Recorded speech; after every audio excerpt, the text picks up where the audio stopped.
A Hora do Médico. E hoje convido a vocês a ilustre presença do Dr. Bruno Petralha, referência em Niterói, em medicina da família, em nutrologia, em geriatria. Dr. Bruno, muito obrigado pela sua participação. É uma honra tê-lo aqui no programa. Gostaria que o senhor, primeiramente, falasse para o nosso público, né, a sua experiência profissional, como que o senhor chegou na medicina, como que o senhor chegou nessa especialidade, quanto tempo que o senhor atua no exercício profissional. Legal. Então, primeiro, muito obrigado, Alessandro, pelo convite, tá? Fico muito feliz de ter sido chamado. Então, meu nome é Bruno, eu sou médico com especialização em medicina de família, tenho pós-graduação em geriatria e uma outra pós em nutrologia. Sou médico há 10 anos, vou fazer 10 anos de medicina. Perfeito. E o mais curioso, você perguntou, né? Como é que eu fui parar na medicina? Sim. Então, na verdade, é o seguinte. Eu tenho pais médicos, mas como todo filho adolescente, eu era rebelde. Sim. E eu sempre gostei de esporte. Então, na verdade, eu comecei fazendo educação física. Olha. E aí, comecei fazendo Você chegou a se formar em educação física? Larguei no último ano. Nossa, caramba! Larguei no último ano. E eu até era muito feliz na educação física, mas eu vi que, na verdade, era muito mais um hobby do que necessariamente uma área para eu atuar profissionalmente. Perfeito. E com o tempo eu percebi que, na verdade, eu realmente gostava de medicina mesmo, eu só estava sendo do contra lá em casa, entendeu? E aí, bom, fiz medicina, fiz a residência em medicina de família, sempre atuei em consultório, eu sempre fiz em paralelo, sempre fui muito ativo, então eu sempre atuei no consultório e depois de ter feito a residência, ainda trabalhei 6 anos como médico de família, mas sempre tendo consultório, e aí eu já tinha pós em geriatria e nutrologia também, porque eu fiz em paralelo, fiz uma para depois fazer a outra, mas eu fiz sempre em paralelo à residência.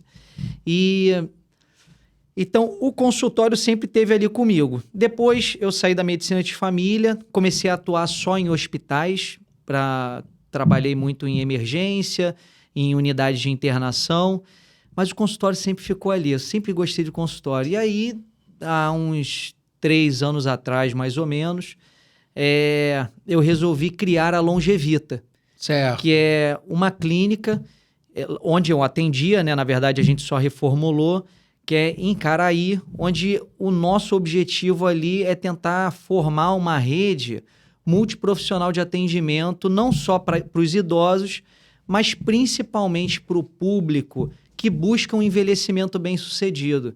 Quer dizer, a pessoa ela entende que hoje ela não quer só cuidar da doença, ela realmente quer ficar bem para, inclusive, envelhecer bem, entendeu? Perfeito. É aquele cuidado do longo prazo, entendeu? Então, eu sempre tive essa vontade que talvez esteja vinculada até o fato de eu sempre gostar de esporte, sim, de sempre buscar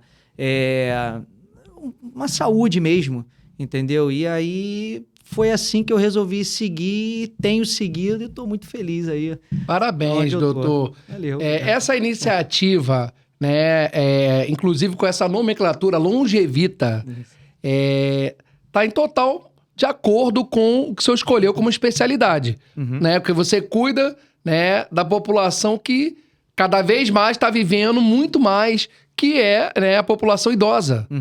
Né? Então, essa população está ganhando mais qualidade de vida. Né? Essa população está envelhecendo melhor, está se cuidando mais, né? Está dando mais atenção à saúde.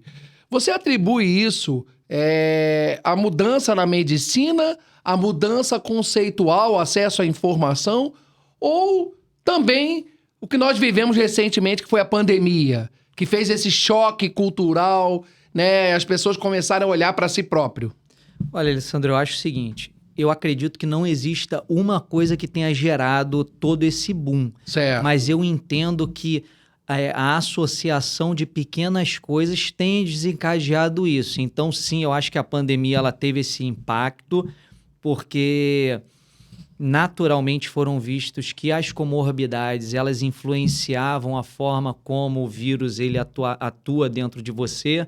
Então, quanto menos comorbidade você tem, em teoria, a sua probabilidade de ter uma doença mais agressiva era menor. Certo. Não é você não está blindado, né? Correto. Como a gente, pô, com certeza alguém tem contato de alguma pessoa que era extremamente saudável e acabou tendo um caso mais grave de doença. Mas, de uma forma geral, a probabilidade era menor. Sim.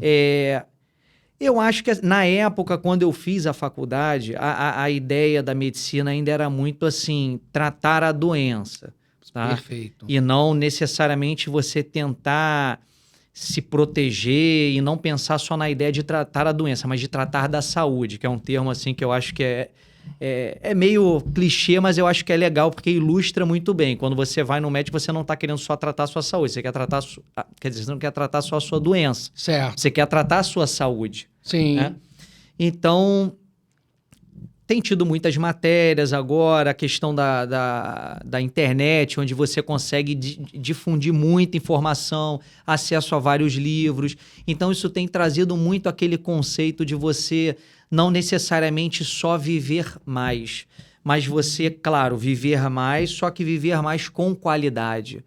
E então isso tem trazido muito a preocupação das pessoas com saúde, com bem-estar, com performance. A gente pode até falar um pouco dos abusos, porque é uma coisa que eu reforço muito com as pessoas que me procuram quando elas vêm com essa ideia de Bruno, eu quero envelhecer melhor.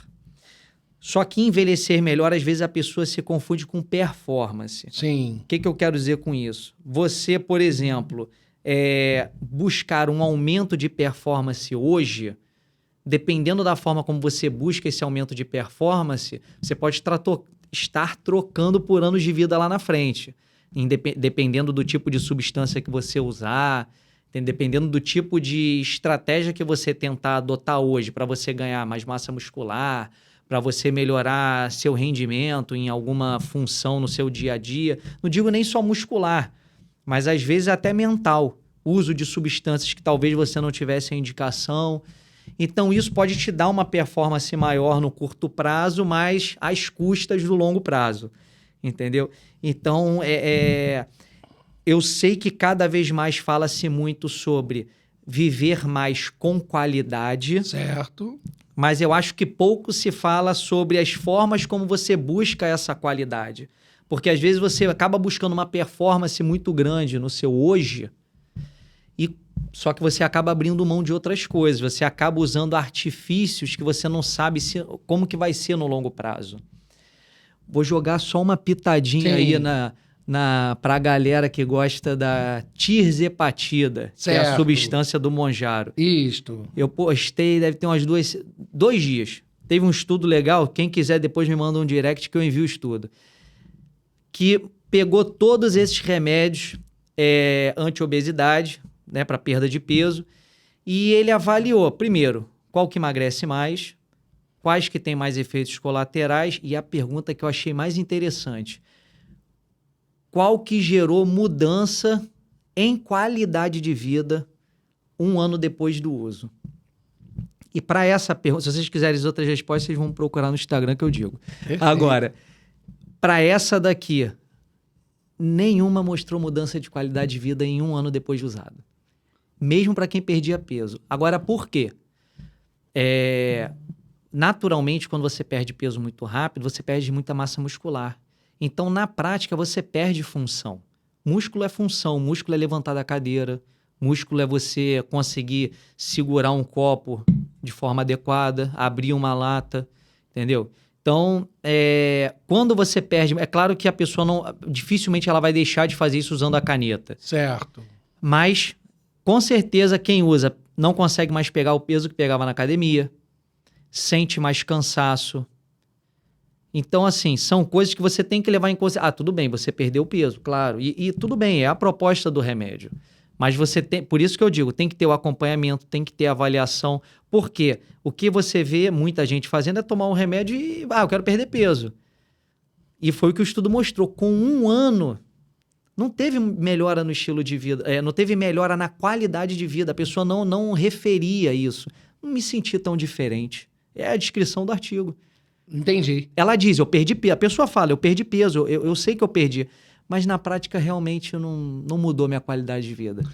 Então, doutor, com esse conceito, o teu paciente, né, as pessoas que procuram emagrecimento a todo custo, eles podem estar ganhando uma perda, né, daquela massa corporal, o peso daquela gordura, né, que não é bem vista, né, a estética, ela pode melhorar, né, a aparência da pessoa, mas não necessariamente vai melhorar a funcionalidade a longo prazo do organismo dessa pessoa. Exatamente. E se ela tiver que emagrecer, né, perdendo essa funcionalidade, a pergunta que tem que fazer é se vai compensar, né, essa troca. Isso aí.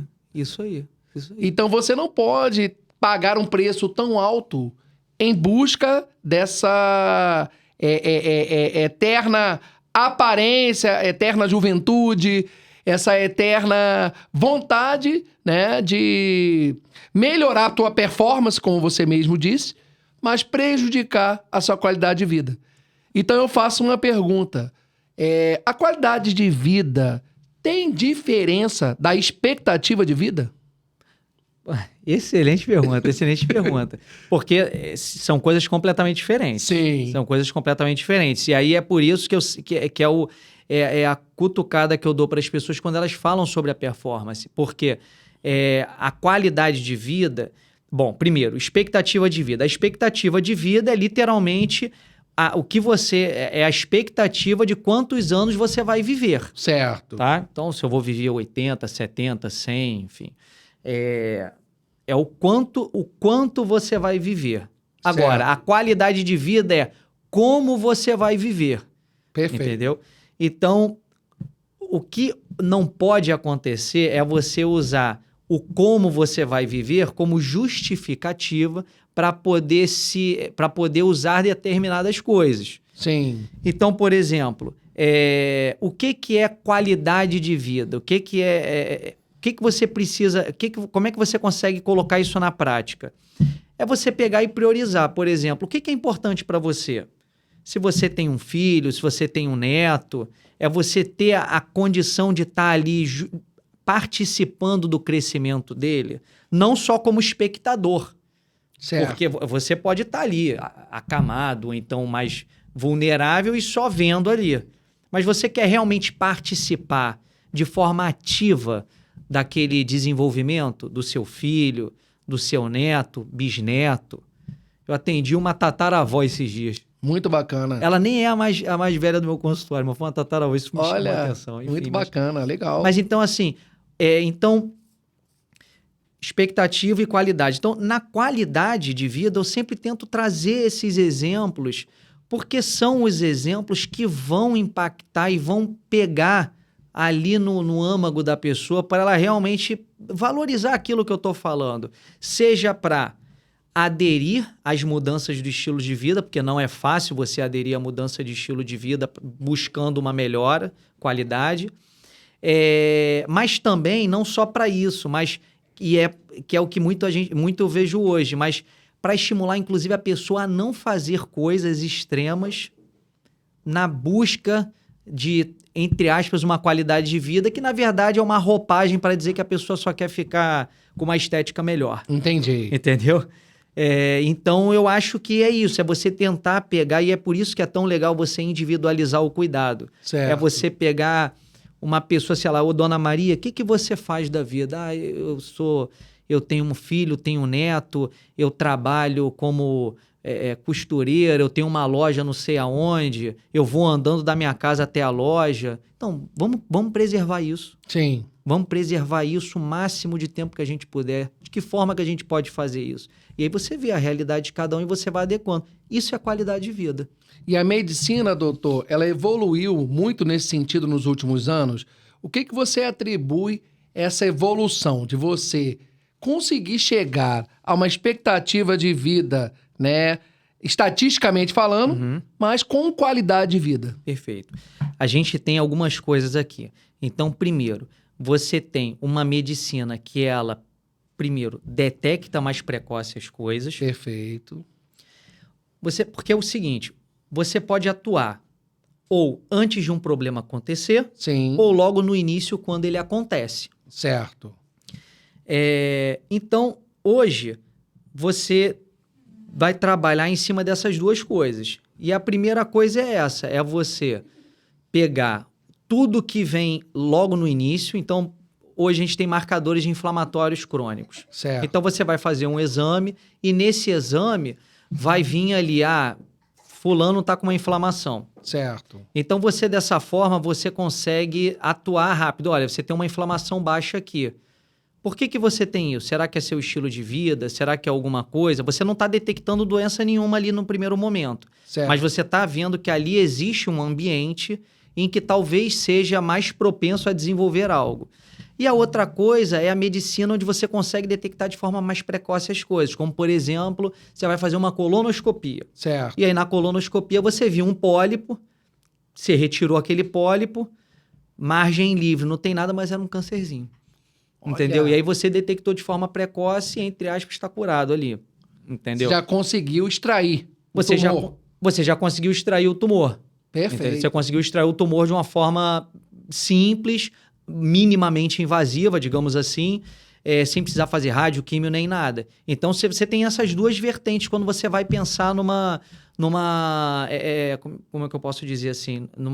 Em estratégias de você buscar uma maior expectativa de vida com qualidade de vida. Perfeito. Entendeu? Porque imagina, por que qualidade também? Sim. Porque você deixou de fazer algo, você deixou de fazer uma químio, você deixou de fazer uma cirurgia de retirada de um pedaço do intestino, para esse caso específico, entendeu? Sim. Isso também é qualidade de vida. Não Entendeu? resta dúvida. Isso também é qualidade de vida. Então, quando você pensa em medicina buscando uma maior expectativa com qualidade de vida, você tem que olhar essas duas vertentes. Você tem que olhar as opções que eu tenho de tentar detectar mais precocemente possível as doenças. Certo. E você também consegue avaliar para coisas que ainda nem aconteceram. Entendeu? E testes genéticos. Você vê que a pessoa tem o gênio... O exemplo mais clássico é a Angelina Jolie. Sim. Ela fez um teste genético, ela viu que ela tinha uma alta probabilidade de câncer de mama e de útero e ovário, ela resolveu tirar antes de acontecer. Muito corajosa, né? Muito corajosa, mas com orientação e de uma forma que, pelo que saiu na mídia, foi muito racional, entendeu? Perfeito. Não foi algo assim, enfim, fora da literatura, entendeu? Então, é isso, é você saber usar a medicina ao seu favor, usar a tecnologia ao seu favor, entendeu? Hoje a gente tem artifícios melhores, entendeu? Então, eu acho que é ter este pensamento. E é legal até para o paciente saber disso.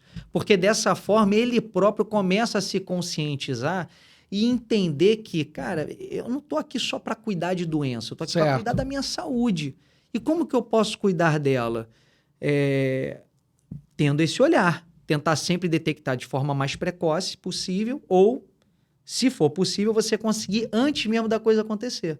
São essas duas formas. Doutor, e quando a gente lida com pacientes, né, que tem histórico na família, e por mais que ele tenha hábito saudável, por mais que ele procure uma medicina preventiva, faça os exames precoces, mude o seu hábito, muda seu estilo de vida, ou seja, aquilo que o médico recomendou, ele está fazendo o dever de casa. Mas ainda assim, a gente lida com uma situação que não é, como pode dizer, controlável. Perfeito. E o que a medicina faz diante desse cenário? Então, aí, por isso que é tão importante o cuidado individualizado de cada um. E assim, gente, não existe receita de bolo. E eu não tô querendo vender meu peixe aqui, entendeu? Não é isso. Mas é porque realmente não tem receita de bolo. Por exemplo, genética, até hoje não tem jeito. Tá? Até hoje não tem outro jeito. Então, se você tem um material genético, se você tem uma história familiar e tal, aquilo ali tá carimbado em você. Perfeito. Se é algo dominante, ou seja, se você tem e aquilo com certeza vai acontecer, ou se é recessivo, aquilo tá em você, mas pode ser que aconteça, aí tudo bem, aí é uma questão da gente avaliar. Agora, por exemplo, câncer de mama. Sim. Câncer, mãe teve irmã teve, tia de primeiro grau teve, você precisa entender com quantos anos esse familiar teve o diagnóstico. Ah, foi com 50 anos. Você vai ter que começar o rastreio antes. Sim. Entendeu?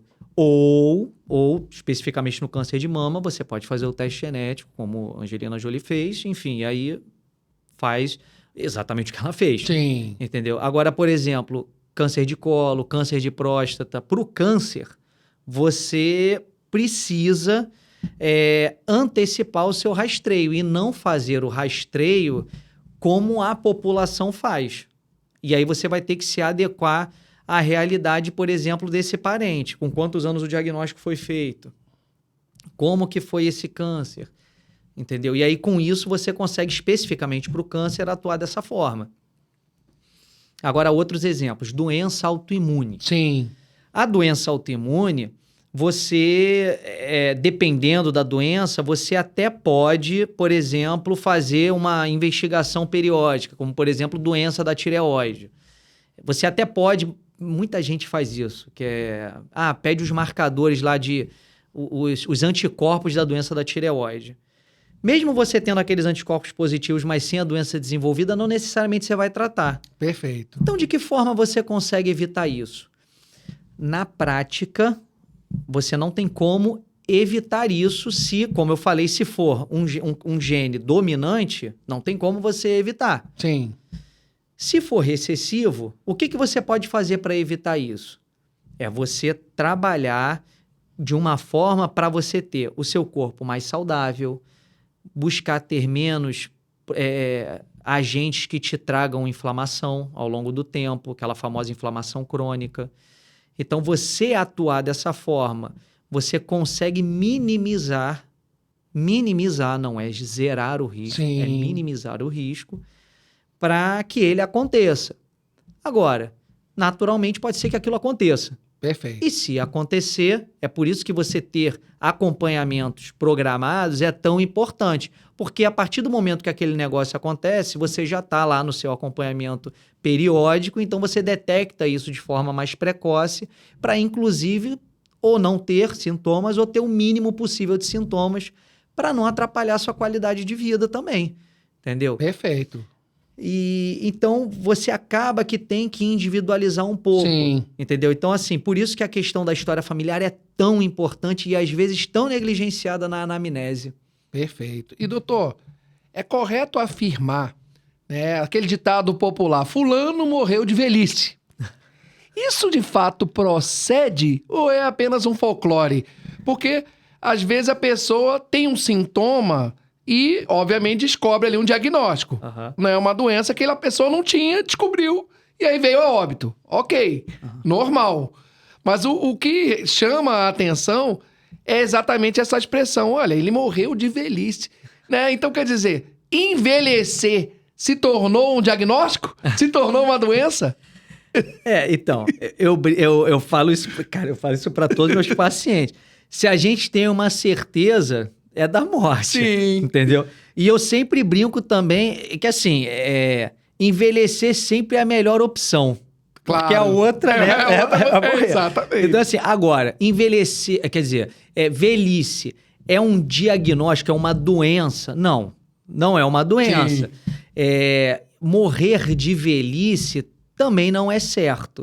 Ninguém morre de velhice. Você morreu por alguma doença. Certo. Seja um infarto, seja um AVC, enfim. Aí tem N diagnósticos. Mas de velhice com certeza não foi. O que acontece é o seguinte. Você às vezes... esse tipo de frase, ele vem normalmente para aquele tipo de pessoa que ou não tomava nenhum remédio, tomava poucos remédios, enfim, não tinha nada muito assim significativo. E aí, na cabeça das pessoas, aquela pessoa não tem como, por exemplo, infartar. Sim. O que não é verdade. Primeiro, a doença, ela só dá em quem está vivo. Certo. Então, o pré-requisito para você estar doente é estar vivo. Sim, não há dúvida. Então, assim, o que acontece? Mesmo uma pessoa que não tenha doença nenhuma, se você colocar em qualquer tabela em qualquer cálculo validado, por exemplo, para doença cardiovascular, você vai ver que mesmo quem tem nada, nenhuma doença, vai ter um risco aí de 3% de infartar em 10 anos. Entendeu? Então, todo mundo tem risco de infartar, gente. Entendi. Mesmo o cara mais saudável do mundo. Tem coração, tem artéria. Então, pode acontecer, entendeu? Então, realmente não existe isso morrer de velhice. Entendi. Entendeu? Pode ter, vamos dizer assim, algum tipo de impacto ou doença súbita, né? Com certeza, com certeza. E aí, o que acontece também é o seguinte... O processo do envelhecimento, não gostam quando eu falo isso, mas envelhecer é perda. Sim. Envelhecer é perda. A gente corre para perder menos, tá? Assim, correto. Em suma, é isso. Não gostam muito quando eu falo Sim. dessa forma, mas é a realidade, entendeu? E a gente tenta lutar contra essas perdas. Então, quanto mais você envelhece, mais perda acontece em todos os âmbitos. Por isso que envelhecer é muito difícil, entendeu? É muito difícil. Eu brinco lá com os meus pacientes que envelhecer não é para amadores. Sim. Entendeu? Então, o que acontece? Quanto mais você perde, mais frágil, mais vulnerável você acaba ficando. Então, a sua capacidade de resistir a algo naturalmente vai diminuir, por mais que você se cuide, por mais que você seja um exímio atleta, tenha uma dieta extremamente regrada.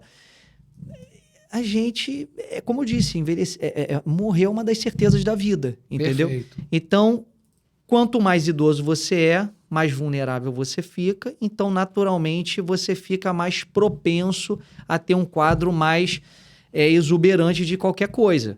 Perfeito. Entendeu? Então, doutor, você acabou de afirmar que, na verdade, a gente tenta retardar o efeito, vamos dizer assim, do relógio biológico. Exato. Exatamente isso. Às vezes eu ouvi essa frase de uma paciente essa semana ou semana passada. Ah, Bruno, eu vou chegar nos meus 30 mês que vem. E é a partir dos 30 que a gente envelhece, né? Mas não, você envelhece a partir do dia que você saiu da barriga. Na verdade, o envelhecimento, na verdade, você está em constante transição. Você é uma constante transição. Para essa constante transição, você pode chamar de envelhecimento. Perfeito. Entendeu? O que a gente precisa trabalhar nessa constante transição, entendeu? Se você vai chamar isso de envelhecimento, se você pode chamar do que você quiser, mas isso é um processo natural da vida, entendeu? Então, teve um estudo há uns anos atrás que eu vi que já achava placas calcificadas em crianças. Claro que não na mesma proporção de adulto e tal, mas assim, quer dizer, a calcificação é algo que hoje a gente enxerga como um dos processos atrelados ao envelhecimento. Então, quer dizer, se um jovem já tem calcificação, esse processo que a gente chama de envelhecimento, ele já está acontecendo há muito tempo. Perfeito. Entendeu? Então, é isso. Eu acho que é só mais uma questão de nomenclatura, na verdade. Então, a medicina ainda não descobriu ainda essa fórmula mágica da juventude. Ou seja, você pode retardar, mas impedir o envelhecimento, isso não existe. Exatamente, não tem. E aí o que a gente tenta fazer hoje em dia é tentar descobrir formas, primeiro, de como esse processo é acelerado. Perfeito. Para que com isso você atue nesses aceleradores e aí com isso você retarde. Então, por exemplo, hoje você tem o mais, do simples ao mais assim, que tá começando a surgir, mas ainda não é acessível. Sim. Então, o que a gente tem de mais simples são marcadores inflamatórios no exame de sangue. Certo. É o mais simples. O plano vai cobrir, se você tiver plano e tal, não é nenhum bicho de 7 cabeças. Você consegue avaliar isso, você consegue avaliar através de outras medidas. E aí você tem coisas um pouco mais complexas. Você pode ter, por exemplo, agora o que está na moda, que é a variabilidade da frequência cardíaca, que é um marcador que você consegue avaliar nesses relógios smartwatches. Certo. Os mais modernos. O que é isso? É você conseguir ver se você tem uma alta variabilidade ou baixa variabilidade de frequência cardíaca. Quanto mais alta você tem, mais adaptabilidade você tem. Então, você, em teoria, você consegue ter uma melhor... expectativa de vida é puxado, mas você, em tese, está passando por uma fase de melhor qualidade. Você está tendo uma melhor qualidade de vida ali, entendeu? Perfeito. Se você tiver uma variabilidade baixa, a sua qualidade de vida talvez não esteja muito boa, então isso talvez não te traga bons frutos no futuro, entendeu? Entendi. E aí, com isso, você consegue atuar de forma mais assim objetiva, ver questão de rotina, tudo e tal, e aí com isso tentar aumentar essa variabilidade da frequência cardíaca. É algo um pouco mais moderno, que é difícil, eu não estou ouvindo muita gente falar muito nisso, porque depende muito de você ter um dispositivo, não é acessível para todo mundo. Perfeito. Mas que é um negócio que eu acho que ainda vai ser bastante levado em consideração daqui para frente, tá? E então é isso, é você tentar achar esses aceleradores, que com esses aceleradores você consegue atuar em cima deles para você conseguir frear esse processo. Entendi. E doutor, é possível hoje, através de alguma técnica, você conseguir avaliar o progresso desse paciente? Por exemplo, um paciente que começou a fazer todo esse tratamento, né, esse acompanhamento médico, comparável a um paciente com a mesma faixa etária que não procurou, né, esse mesmo tratamento. Ou seja, você tem como mensurar isso? Qual foi o efeito prático? Olha, tá vendo, fulano? Nós fizemos aí esse tratamento há 5 anos e olha só o progresso que você já está tendo, e se você não fizesse nada, você estaria por essa outra estrada. A parte do se você não fizesse nada, você estaria assim, a gente supõe, mas não consegue afirmar. Mas o que eu gosto muito de fazer, eu gosto muito de metrificar as coisas. Perfeito. Por quê? Porque dessa forma, você consegue quantificar, seja o seu ganho, seja a sua perda. Certo. E isso vale, na minha opinião, para praticamente tudo. Então, por exemplo, eu gosto muito de pegar alguns marcadores que estão relacionados à qualidade de vida. Então, por exemplo, força de preensão palmar. Se você consegue apertar... Como é que é a sua força de apertar uma mão? Certo. Então, eu metrifico isso. Eu tenho um negócio chamado dinamômetro, que é um aparelho que você aperta e ele vai dizer quantos quilos de força você consegue aplicar ali. Então, isso é uma forma. Outra forma, circunferência da panturrilha. Se você tem uma panturrilha grande ou pequena, isso também influencia. Você trabalhar com balança de bioimpedância, isso te ajuda porque você metrifica também alguns parâmetros seus. Você usar marcadores no exame de sangue, você também vai conseguir ter essa análise. E aí a gente pode extrapolar mais também, que eu gosto bastante disso. Cada hora que sai uma nova diretriz sobre hipertensão, eles inventam um cálculo novo sobre risco cardiovascular. Certo. E eu acho muito legal, por quê? Porque essa calculadora, basicamente, ela vai dizer quantos % você tem de risco de infartar nos próximos 10 anos. Fantástico. Pô, eu acho ótimo. E aí, baseado nisso, junto com o histórico familiar, essa coisa toda, eu vou virar para você e falar, cara, você precisa fazer esse exame, ou você precisa fazer esse exame, entendeu? Para você realmente ver se, por exemplo, se você tem um risco alto, cara, eu posso te direcionar para um local. Lembra, como eu falei, você tem as opções de você atuar antes da doença acontecer. Certo. Mas você também tem opções de atuar logo no início da doença. Sim.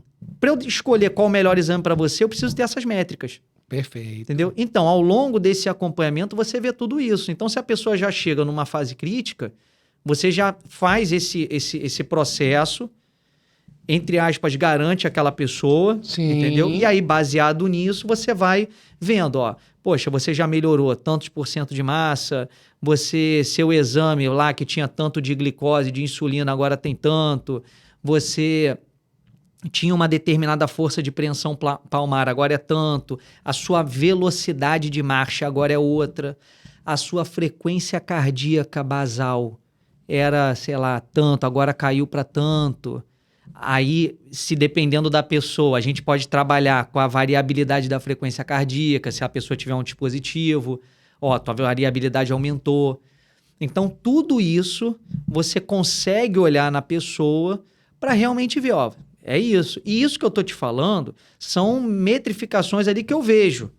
fora o que a pessoa vai referir para você. Sim. Entendeu? Porque tem isso, né? Eu tô falando muito de número, mas... Perfeito. Eu gosto muito de fazer isso também, é perguntar, e aí, fulano, como é que você tá se sentindo? Porque é natural. Sim. Entendeu? É natural a pessoa sentir diferença.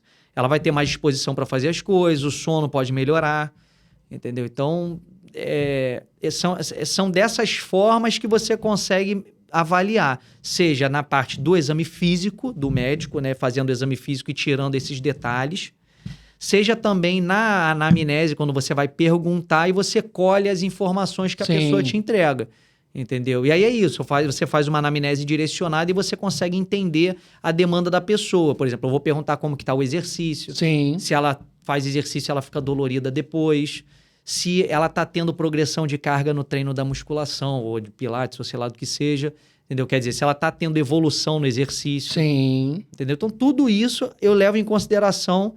Por quê? Porque é aquela história, não adianta você só ver a doença em si, você tem que ver como que a pessoa está reagindo no dia a dia para ver se a qualidade de vida realmente é algo que está melhorando ou se não, entendeu? E aí, baseado nisso, você atuar de forma mais ativa ou não.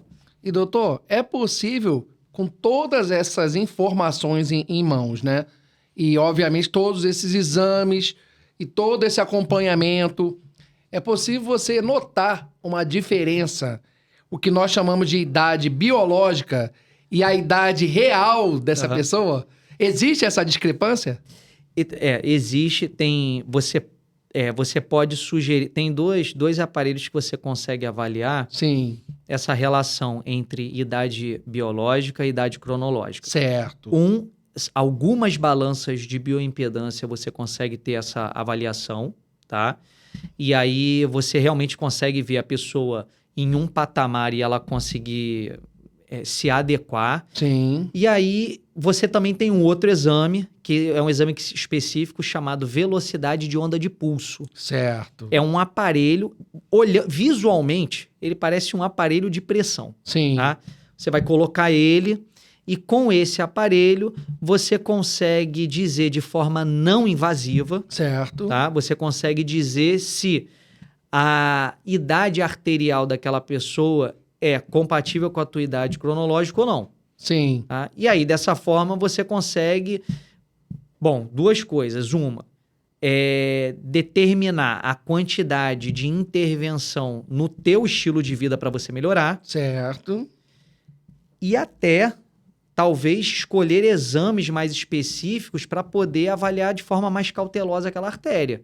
Perfeito. Entendeu? Porque tudo bem, fulano tem a idade biológica pior do que a cronológica. Sim. Ou seja, ele está, entre aspas, pior do que ele deveria estar com a idade dele atual. Certo. Eu tenho 37 anos. Correto. Mas a minha idade biológica é de 50, certo, por exemplo. Ou seja, eu tô mal. Sim. E aí, o que eu faço com essa informação? Isso. Vou comer salada, entendeu? Não é assim só, entendeu? Então, óbvio, você tem que avaliar o estilo de vida, você tem que avaliar tudo, mas calma aí. Se eu tô tão ruim assim, sim, será que eu também preciso fazer algumas coisas mais invasivas e entender melhor? Será que, se minha idade biológica é de 50 anos, será que eu tenho um risco maior de infartar hoje? Sim. Será que eu mereço fazer uma investigação mais cautelosa? Esse lado eu acho que é muito negligenciado da maioria das pessoas que trabalham com longevidade. Sim. Entendeu? Então você acabou de afirmar, né? Sem querer, você acabou de responder uma dúvida que eu tinha, que talvez seja da maioria do público. É mais comum você encontrar uma pessoa com a idade biológica mais avançada do que a idade cronológica, do que o inverso. É comum. Eu até falo assim para as pessoas, porque o pessoal quer muito ter a idade biológica correto, abaixo da cronológica. Mundo ideal. É o mundo ideal. Mas isso aí, esquece isso, cara. Esquece. Você vai ter a tua idade biológica igual à cronológica. Correto. Entendeu? Esquece. Se atingir essa meta, você já pode ser considerado um cara feliz. Exato, entendeu? Exato. É óbvio. Não é que eu vou desistir de você, sim, entendeu? Não é que não haja espaço de melhorias. Mas eu acho que a gente tem que ter a expectativa alinhada. Entendi. Entendeu? Acho que é ter a expectativa alinhada. Enfim, é isso. Perfeito. E, doutor, dentro desse cenário, quais os hábitos que têm maior impacto nesse processo de longevidade? Se alguém pudesse começar apenas por 3 mudanças simples, Quais seriam essas mudanças? Eu vou te falar uma coisa que saiu, acho que foi em 2019, no Jornal Americano de Medicina. Certo. Título altamente polêmico. Prescrição para longevidade. Era Sim. assim que era o título, tá? Esse artigo, ele defendia que deveriam ter, curiosamente, não foi combinado, pessoal, Sim. 3 itens, tá? Perfeito. 3 itens. O primeiro item era o que deveria ter na prescrição, né? Um bom estilo de vida. Certo. Tá? Eu vou destrinchar cada um. Bom estilo de vida. O segundo item, interação social. E o terceiro item, propósito. Então, o que eu tenho que fazer para envelhecer bem? É isso. Você tem que ter essas 3 coisas. Agora, vamos lá. Do estilo de vida. Sim. Aqui, no estilo de vida, ele abre para 3 vertentes. Certo. Uma é exercício físico, alimentação saudável Certo.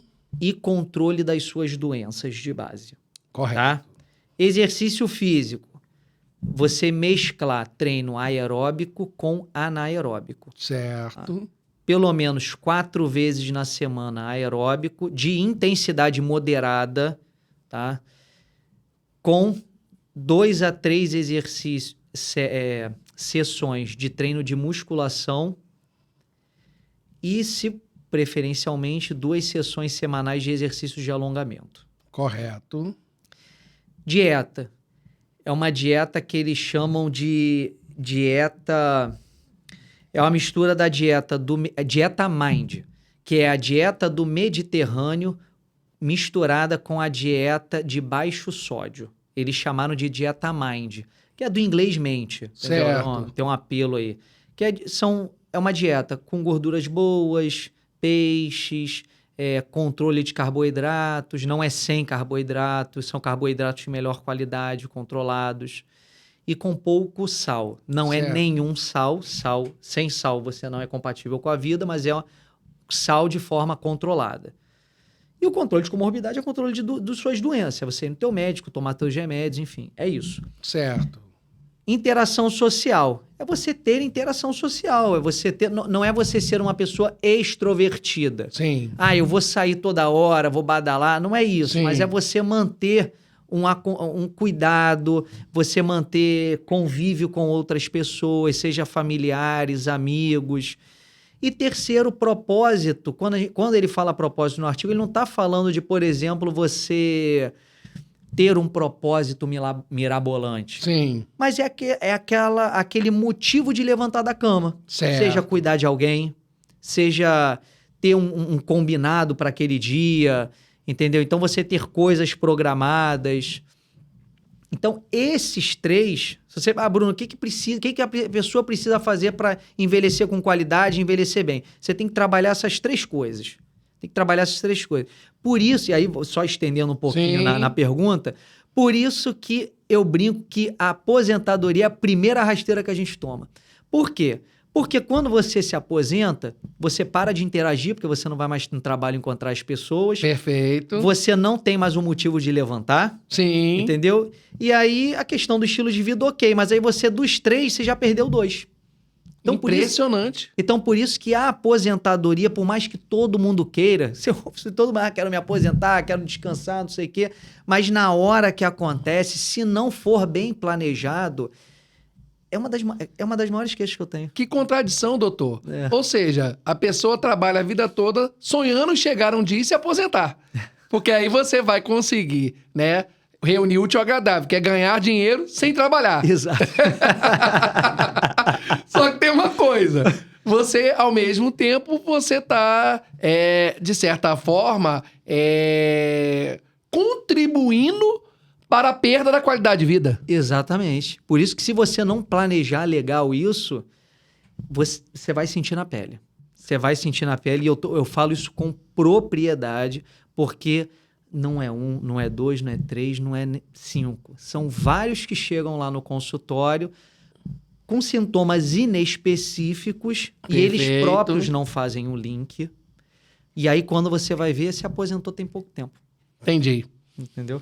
Então, o que adianta você ter o benefício de você receber, né, uma renda mensal e isso contribuir com a sua própria saúde, a tua perda dessa qualidade de vida e você colocar até mesmo a sua longevidade em risco.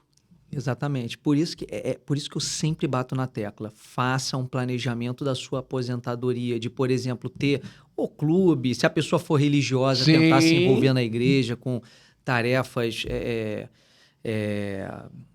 como se fosse, faltou a palavra agora. Servir. Sim. Entendeu? Servir, fazer doações, enfim, essas coisas. Trabalhos voluntários, isso, a palavra. Entendi. Trabalhos voluntários. Então, tudo isso para poder, entre aspas, ocupar o seu tempo. Certo. Né? Mas que, ao mesmo tempo, te traga novas amizades. Perfeito. Porque, infelizmente, como eu disse, envelhecer são perdas, Sim. né? Não só perdas da nossa biologia, mas a gente perde conhecidos, amigos, infelizmente, Sim. entendeu? E uma das coisas que a gente vê muito é a solidão também com o envelhecimento. Perfeito. Então, você ter esse tipo de convívio, você, de certa forma, também renova o teu ciclo. Entendi. Desculpa a minha ignorância, mas eu associava o ponto negativo da aposentadoria diretamente com a perda de você ter que raciocinar, ter que botar o cérebro também. ativo. Não, também. Também. Com certeza também. E aí, por isso que você, inclusive você fazendo outras atividades, são coisas novas para a tua cabeça. Certo. Porque, por exemplo, olha só que coisa interessante. E aí, puxando um pouquinho o gatilho, já que você falou sobre raciocínio Sim. e tal, vou puxar um pouco para as demências, que é o seguinte, às vezes você pega pessoas extremamente inteligentes, Certo. com altas especializações, um currículo invejável, Perfeito. mas de um único tema. Sim. Então, aquela pessoa, ela é ultra especialista, ultra estudiosa, mas ela desenvolve. Claro que qualquer pessoa pode desenvolver uma demência. Sim. Mas ela é uma pessoa que ela é muito específica naquele tema. Então, por exemplo, uma das proteções do nosso cérebro é aprender coisas novas. Sim. Então, às vezes, você próprio, saindo de uma área laboral, onde você tinha uma determinada função e fazia... Às vezes, a pessoa tem uma função muito específica, você acaba, sei lá, 30 anos trabalhando naquela mesma coisinha. Quando você busca... Por exemplo, seja algum trabalho voluntário, seja algum esporte novo, um grupo novo, clube de leitura, Certo. você expande, inclusive, o teu conhecimento. Perfeito. Não só na interação social, mas também no sentido de aprendizagem. Sim. E aí, dessa forma, você aprende ou um novo idioma, você se matricula num curso, e aí você aprende coisas novas, você interage... são coisas que eu defendo muito, fazem muito mais efeito do que ômega 3, do que remédio. Sim. As pessoas defendem tanto, as pessoas que defendem suplemento, elas criticam tanto a indústria farmacêutica, e ok, não existe santo, não Certo. estou defendendo ninguém, entendeu? Claro. Mas assim, criticam tanto a indústria farmacêutica, mas ao mesmo tempo veneram tanto a indústria dos suplementos, Sim. e que esquece o que realmente impacta. O que realmente impacta? É você buscar uma boa qualidade de vida, é você tentar se manter dentro da sociedade, você tentar aprender coisas novas. Às vezes você pega, dependendo da marca, do que você comprar de suplemento, cara, é valor de uma mensalidade de um curso de inglês. Sim. Que comprovadamente traz mais benefício do que qualquer suplemento, no sentido de prevenção cognitiva. Perfeito. Você aprender um segundo idioma. Olha, fantástico. Você desenvolveu uma habilidade que você não tinha, que estava ali, né, vamos dizer assim, parado, Isso. silencioso, Isso. e você começou a praticar isso. Exato, exatamente. Você aprende um novo idioma, que comprovadamente melhora a cognição e te protege. São poucas coisas que protegem a sua cabeça contra Alzheimer ou demência. Proteção auditiva, aprender um novo idioma, poluição, mas enfim, mas principalmente perda auditiva e um segundo idioma. Então, cara, se você se matricula num curso de inglês ou sei lá o quê, você vai aprender um novo idioma, você vai conhecer gente nova, você vai ter estimulação cognitiva, você vai ter motivo de sair de casa. Fantástico. Cara, fantástico. É o preço de um ômega 3 de boa qualidade. Ou seja, não é, como eu posso dizer, você já não utiliza esse idioma mais para o exercício profissional, Exato. mas sim para uma qualidade de vida. Exato, exatamente. Fantástico, doutor, fantástico. E, doutor, muitas doenças como diabetes, hipertensão e o próprio Alzheimer, que você tanto citou, pode se desenvolver durante anos antes dos primeiros sintomas. Ou seja, são doenças silenciosas, né? Uhum. E como podemos identificar isso, já que a principal reação da procura, né, de um tratamento é o sintoma. Exato. E se você não tem o sintoma, você acaba relaxando. Exatamente. Você não procura tratamento. Você não procura o profissional. Uhum. E aí, o que fazer diante desse cenário? Primeiro, diabetes e pressão alta são duas doenças assintomáticas, ou seja, são doenças que não proporcionam sintomas a ninguém. Ah, Bruno, mas a minha cabeça dói quando a pressão tá alta. Sim. Beleza. Agora, e quantas vezes ela estava alta e você não sentiu nada? A maioria das vezes. Exato, e você não vai saber responder. Sim. Entendeu? Então, não é porque quando você tem dor de cabeça e a sua pressão tá alta, que a sua pressão só aumenta quando você tem dor de cabeça. Correto. E digo mais, para botar mais pulga atrás da orelha das pessoas. A pressão alta, ela às vezes ela é reflexo de algo. Se eu me emocionar, se eu fizer um exercício, isso faz minha pressão subir. Correto. Mas eu não sou hipertenso. Sim. Ué, e aí, qual é a diferença? Por isso que tem que ter o acompanhamento para as doenças silenciosas, ou seja, para as doenças que elas são assintomáticas, não tem jeito. Você tem que ter um acompanhamento periódico. Perfeito. Pelo menos uma vez no ano. Assim, no mínimo, uma vez no ano. Tem que ter um exame de sangue, tem que ter uma medição da pressão. Perfeito. Isso, infelizmente, não tem por onde fugir. Claro, você pode comprar um aparelho, Agora, qual é a vantagem de você comprar um aparelho e de você ir numa consulta? Porque na consulta, o aparelho vai te dar um número. Sim. Na consulta, a gente vai dar um número dentro do teu contexto. Sim. Entendeu? E dentro do seu contexto pode ser que existam coisas que você não esteja enxergando porque não é a tua atribuição enxergar. Sim. Entendeu? Então, principalmente com essa história da inteligência artificial, as pessoas começam a se achar autossuficientes. Sim. E eu brinco isso até comigo mesmo, entendeu? A gente, às vezes, vai querer fazer qualquer coisa que não é da nossa área, a gente joga na IA. Contrato, por exemplo. Sim. Quantos contratos você não deve pegar aí feitos por IA e a pessoa acha que tá tudo resolvido? Exatamente. Então, assim, Muito comum, infelizmente.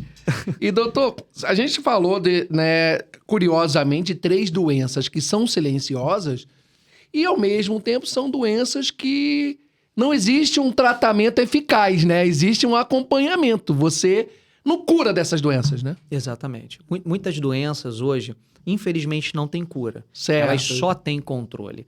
Então, isso traz, primeiro, uma atenção muito importante para as pessoas, que é a seguinte.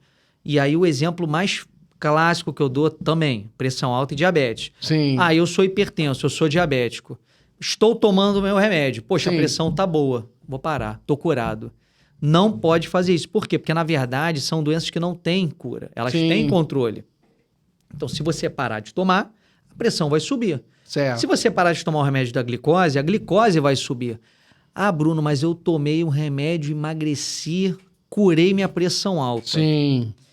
Você controlou com a perda de peso. Sim. Se você ganhar peso, você vai voltar a ser hipertenso. Perfeito. Entendeu? Então, esse é o detalhe que, às vezes, a coisa não é meio, digamos, é meio fantasiosa, entendeu? Sim.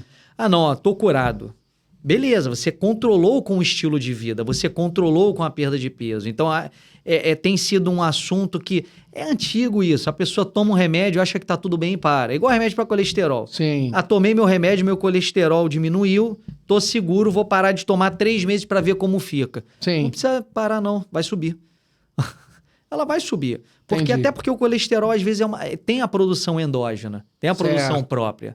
Entendeu? Então, é isso, não tem muito para onde fugir. Se você tem uma doença crônica que não é curável, mas é tratável, ela precisa de um acompanhamento periódico. Perfeito. E essa periodicidade vai depender da gravidade sua ou do seu controle da doença. Então você tocou num ponto sensível. O que aconteceu com esse exemplo que você citou foi o paciente que trocou a forma de controle da doença. Ele não toma um remédio, mas ele controla o peso. Exatamente. Então, quer dizer, continua o controle. Exatamente. Ele não foi curado. Exatamente isso. Exatamente isso. E se ele perder esse controle, volta a doença de novo. Naturalmente vai voltar. Fantástico, doutor, fantástico. E, doutor, lá na clínica Longevita, né? Qual a maior transformação que você observa nos pacientes quando eles mudam o estilo de vida de forma consistente? Ou seja, qual é o case que você tem aí de alguns pacientes de sucesso, né? Que seguiram a sua determinação na sua clínica e que você pode falar, caramba, que legal. Eu vi na prática todo aquilo que eu aprendi, que eu uso para meus pacientes, realmente fazer sentido, fazer a diferença na vida desse paciente. Eu vou dar 2 exemplos para você. Um exemplo que todo mundo vai achar óbvio e eu vou dar um exemplo que ninguém imagina, tá? O mais óbvio é você ter uma pessoa nos seus 50 a mais, essa pessoa se sentindo fadiga, não se sentindo muito bem, prostrado, queixas, entre aspas, inespecíficas. Certo. E aí você consegue mudar o estilo de vida, você consegue avaliar questões pontuais daquela pessoa, e aí você consegue fazer com que aquela pessoa tenha maior rendimento no seu dia a dia. Certo. Então a pessoa, ela vem de uma forma onde ela se sente improdutiva, se sente incapaz em alguns aspectos, e aí com essas adaptações e variações ela volta a se sentir melhor, com uma boa performance para o seu dia a dia e com uma boa perspectiva futura, ou seja, ela consegue se enxergar lá na frente bem, tá? Esse é um tipo de paciente que é o paciente, digamos assim, o comum. Certo. Agora eu vou dar uma situação que não é tão comum, porque as pessoas acabam não pensando muito nisso. Mas, Sim. Por exemplo, eu tenho 2 situações que são muito emblemáticas para mim, que fizeram muita diferença, que foi uma senhora de 86 anos, certo, que ela teve uma obstrução intestinal. Eu conheci ela enquanto eu passava a visita no hospital. certo. Então, ela internou, ela teve uma obstrução intestinal, ela ficou, em resumo, precisou fazer uma mega cirurgia, ficou 3 meses deitada, 86 anos.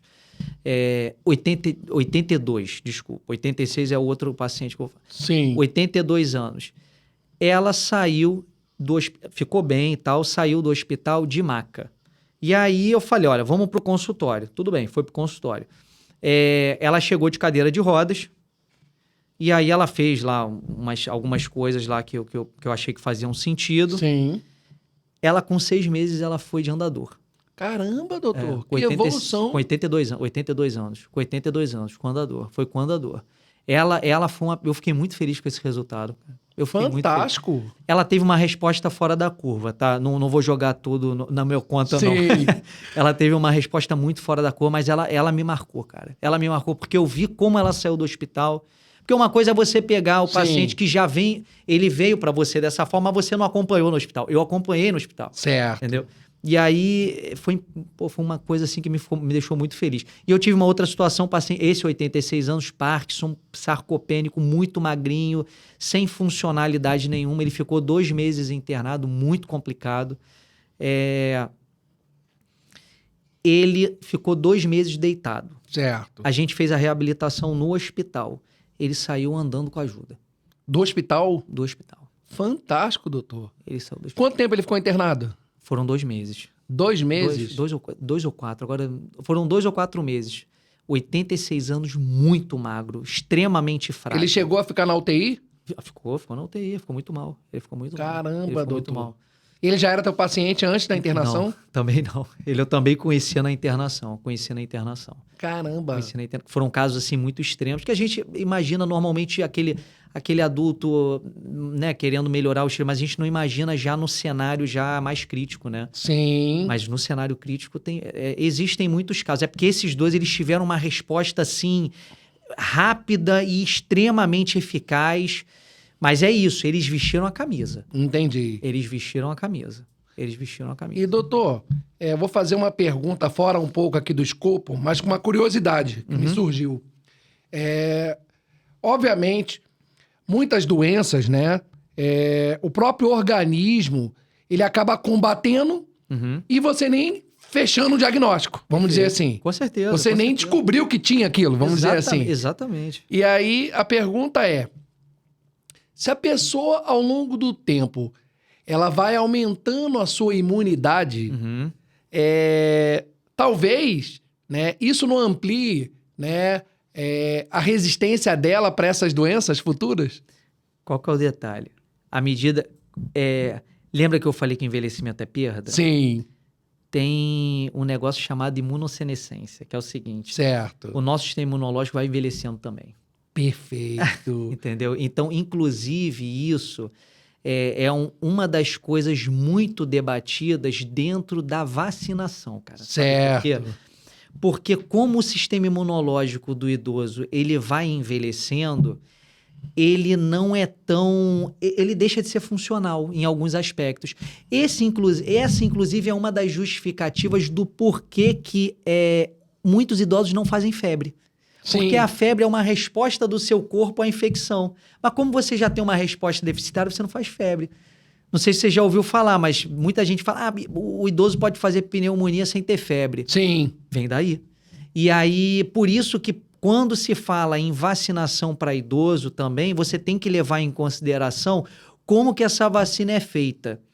E dependendo da vacina, ela inclusive é contraindicada. Porque, por exemplo, existe vacina que você faz com vírus vivo, mas de forma ali meio que atenuada, entendeu? Certo. Então, por exemplo, para o idoso, isso gera risco e ele pode desenvolver a doença. Olha. Tem a vacina da dengue, que ela não é liberada para acima de 65 anos. Sim. A vacina da febre amarela, ela não é liberada só com uma liberação prévia do médico assistente.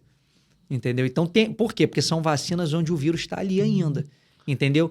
E em contrapartida, você tem a vacina onde o vírus não está ali. Você só tem um fragmento que, em tese, ela é segura. Perfeito. Só que, como o idoso ele também já tem um sistema imunológico mais debilitado, ao ponto de talvez nem fazer uma febre, talvez ele, inclusive, não responda à vacina. Olha, entendeu? incrível. E aí, por isso que existem vacinas que são pensadas para o idoso, onde tem ali alguns aditivos para meio que estimular o sistema a reagir àquela vacina. Entendi. Como, por exemplo, vou dar um exemplo prático, como fizeram com uma vacina da gripe. Existe a vacina da gripe que você tem oferecida no SUS, certo. Você tem no particular, que é a trivalente, e você tem a tetravalente no particular. Dentro do particular, você tem uma outra variante dessa tetravalente, que é a tetravalente high dose, que é uma dose alta. Certo. Que é para o idoso. Doutor, então, olha só que coisa fantástica. Você acabou de decifrar aqui que a febre pode nem sempre ser um inimigo. Ela pode ser exatamente um amigo. Ela tá com você, é o teu corpo combatendo, exatamente. E, curiosamente, a população entende febre como uma coisa negativa. Porque ela tá vinculada a nem toda febre é infecção. Certo. Tá? Mas quando você tem, por exemplo, se alguém falar fulano tá com febre, naturalmente você vai pensar que ele tá infectado. Isso. Por isso a associação a algo ruim, mas na verdade é o teu corpo querendo combater. Claro que você fica numa situação desconfortável e aí você fica com dor, você fica com mal-estar. Não quer dizer que você não deva tomar o antitérmico. Certo. Entendeu? Mas é só para vocês entenderem como que a dinâmica é complexa. Sim. Entendeu? Então, quer dizer, facilita o diagnóstico, né, você ter essa reação do organismo, a febre. Com certeza. Então, uma vez que o idoso perde essa sensibilidade, dificulta o tratamento. Com certeza. Principalmente se for um idoso que tenha declínio cognitivo. Porque às vezes ele nem vai falar o que ele está sentindo, às vezes ele só fica mais agitado. Aí você tem que saber o que é. É literalmente ali, tocando ali e vendo. Pode ser uma infecção, pode ser uma alteração no sódio, pode ser... Aí é o dilema. É por isso que é difícil e é por isso que eu gosto. Ou seja, doutor, até mesmo quando você tem um sintoma, às vezes até tem que agradecer, porque aquele sintoma facilitou o tratamento. Com certeza, com certeza.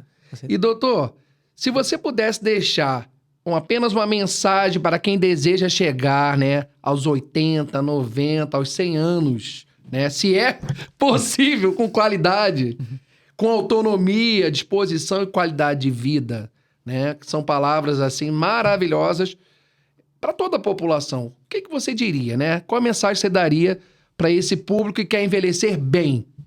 Então, olha só, vou até virar para cá. Olha só, se vocês querem envelhecer bem, primeira coisa que vocês têm que fazer é o seguinte, é começar hoje. Não tem dia certo, data certa, você não perdeu o prazo, toda hora é hora. Então, primeira coisa é você começar. Pensa nas medidas para você envelhecer bem numa pirâmide, onde você tem a base, e essa base vai ser, bota os 3 pilares que eu falei aqui, o estilo de vida, a interação social e o propósito. Coloca isso na sua base. Feito isso de forma adequada, você sobe um degrau, faz um acompanhamento médico legal, faz um acompanhamento nutricional, tenha um psicólogo do seu lado se for necessário, mas não menospreze isso, entendeu? E lá em cima, você tem as medicações, os suplementos, para poder te auxiliar junto de tudo aquilo que você já estava fazendo nos andares inferiores dessa pirâmide. Então é isso. Comece agora e respeite essa pirâmide, que com certeza você vai chegar em algum lugar. Doutor, muito obrigado. O senhor deu uma aula aqui de longevidade. Acho que a população precisa realmente ter esse conhecimento. Foi muito rico, né, essas informações passadas aqui. Gostaria de, inclusive, deixar o convite para um próximo podcast com o senhor, porque passou muito rápido o nosso tempo aqui e, obviamente, como atraiu não só a curiosidade, mas como que o ser humano ele ainda precisa aprender a se autoconhecer. Com certeza. E como isso é importante, né? E determinante para não só a qualidade de vida dele, o envelhecimento, mas para também ele também ter, né, uma descoberta que às vezes não é o remédio, não é o suplemento, não é o médico. Talvez a própria cura esteja nele. Exatamente, isso aí. É exatamente isso. Enfim, eu podia vender meu peixe, podia falar um monte de coisa, mas na verdade é isso. Entendeu? É isso. Fantástico, doutor. Parabéns. E novamente, acredito que se só 10% o senhor falou hoje aqui, né? A população aderir, procurar, né? Eu acho que já vai fazer uma grande diferença na qualidade de vida delas. Imagino. Parabéns. Muito obrigado, doutor. Nada que isso, cara. Obrigado mesmo, Alessandro. Obrigado pelo convite, cara. Valeu. Obrigadão.